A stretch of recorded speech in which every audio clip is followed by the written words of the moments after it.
Donc bonjour à tous, on se retrouve pour la présentation du Lego Star Wars Clone Turbo Tank qui fait 1141 pièces et de référence 80-98. Alors ce set n'est plus produit par Lego, vous pourrez le trouver dans boîte neuve jamais ouverte, donc en boîte scellée pour des prix qui sont aux environs de 200 euros. Donc une augmentation de 50-60 euros par rapport au prix d'origine, ce qui reste raisonnable compte tenu de la qualité de ce set. Alors je vais commencer la présentation par la présentation des figurines.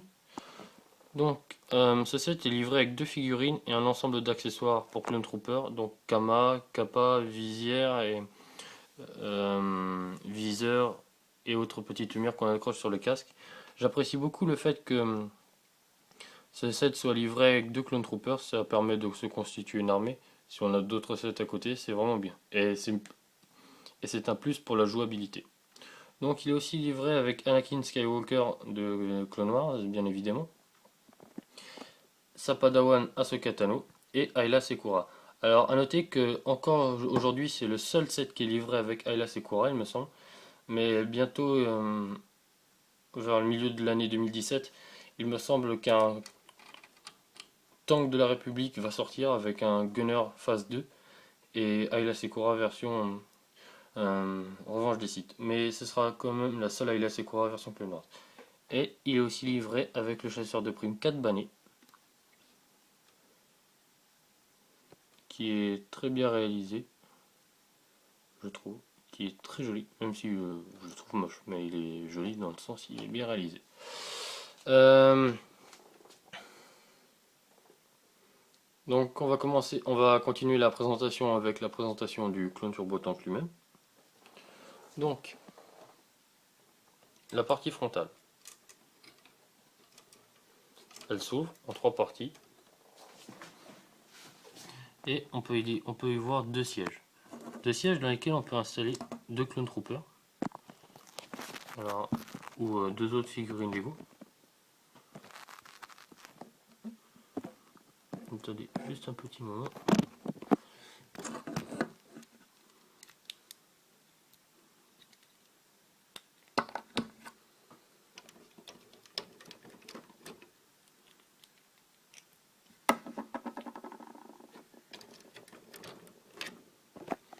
Alors voici les deux clone troopers installés. Je pense qu'on peut aussi installer une autre figurine ici. Donc une fois qu'ils sont installés, on peut tout évidemment fermer sans que quoi que ce soit gêné par les clones ou ça se ferme très bien comme vous le voyez. Alors, on va passer ensuite à la partie d'après, donc la partie centrale, avec deux panneaux latéraux qui s'ouvrent, celui-ci et celui de derrière.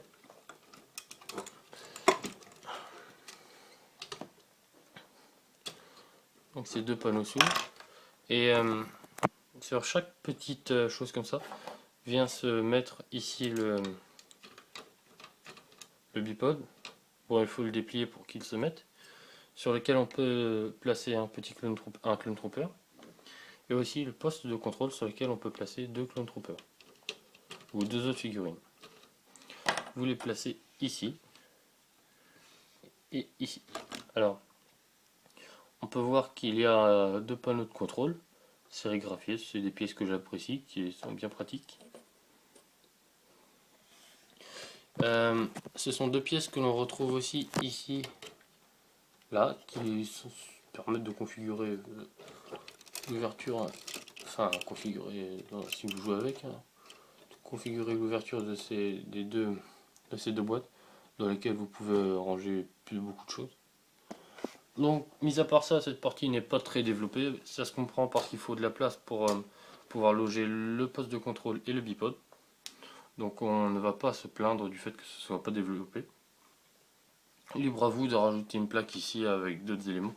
Mais vous aurez peut-être du mal à fermer les panneaux latéraux.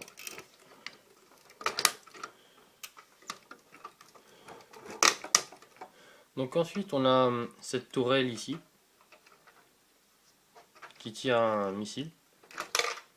Bon là il n'y a pas beaucoup de force, déjà parce que j'en mets pas beaucoup. Et aussi parce que le missile a quelques années déjà et il s'est peut-être usé. C'est un missile que je préfère au nouveau missile que Lego met dans ses sets, comme celui-ci. Là où il y a mon pouce. Ce sont des missiles qui ont la fâcheuse particularité de se déclencher assez vite, ce qui est assez désagréable et on peut facilement les perdre. C'est quelque chose que je n'aime pas beaucoup. Ensuite, on a cette partie qui coulisse pour pouvoir soulever le clone Turbo Tank. A noter que ça permet aussi d'accrocher un Republic Dropship à ce set, ce qui fait un ensemble vraiment magnifique, mais je n'ai pas de dropship donc je ne peux pas vous le montrer. Ensuite, on a cette partie là qui est uniquement pour continuer la forme du Turbo Tank, il n'y a rien à l'intérieur. Et après, nous avons cette sorte de porte qui s'ouvre, le tout pour laisser qui laisse un rack avec des armes accrochées dessus.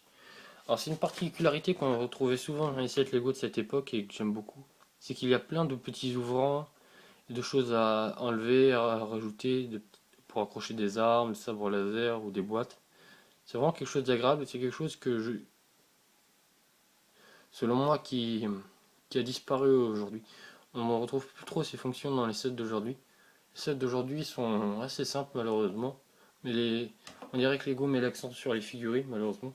Alors que moi, je pense pas être le seul, mais quand j'achète un set, je l'achète pas pour ses figurines, mais plutôt pour le set en lui-même.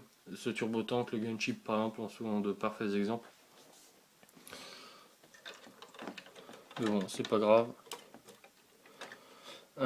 Ensuite, on va terminer la présentation avec la présentation de la partie arrière. Donc ici, on a un petit missile, une petite tourelle sur laquelle on peut accrocher, je sais pas, une figurine, n'importe laquelle. Moi, je vais mettre à ce katana. Elle pivote sur 360 degrés. Le canon est réglable en hauteur et c'est bien pour la jouabilité. Oh Android. Excusez-moi. Ensuite, on peut ouvrir ce compartiment, comme vous le voyez. Alors c'est un compartiment qui est très simplifié, dans lequel on peut accrocher, on peut installer deux figurines. Deux figurines qui ici seront les Clone Troopers.